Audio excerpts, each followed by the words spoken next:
C'est bien beau d'accepter qu'on lève le couvre-feu, mais il faut que nous puissions aussi réfléchir comment nous devions vivre. Parce que le fait déjà qu'on a levé le couvre-feu, les gens sont beaucoup excités. Vous allez constater en ce moment un peu dans les carrefours, il y a des accidents partout. Les années précédentes l'ont prouvé en fait.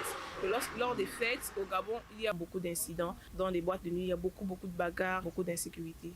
Nous sommes dans une période encore, pour moi, assez sensible. Les habitudes naissent avec les mesures qu'on prend. Et ça fait que les gens se retrouvent beaucoup plus en famille. Donc quand on suspend comme ça, eh bien, les gens sont dans des débordements.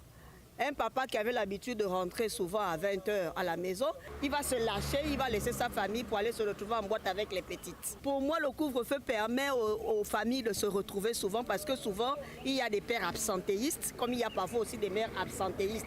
Si on a mis cette mesure-là en place, c'était forcément pour une bonne cause. Donc pour moi, on devait juste simplement la laisser. Vous pensez que garder le couvre-feu à minuit ôte les mauvaises habitudes des Gabonais? L'habitude, ça commence dans la maison. Ça veut dire que lorsque quelqu'un sort avec l'intention de faire du mal à son prochain, ça veut dire qu'il est mauvais même dans sa maison. Un mari infidèle, ce n'est pas le couvre-feu qui le rendra fidèle. Un mari responsable, ce n'est pas le couvre-feu ou la levée du couvre-feu qui le rendra responsable ou irresponsable. Soit on est bon, soit on les passe et tout. L'éducation commence dans nos maisons. Arrêtons de tenir pour responsables nos autorités.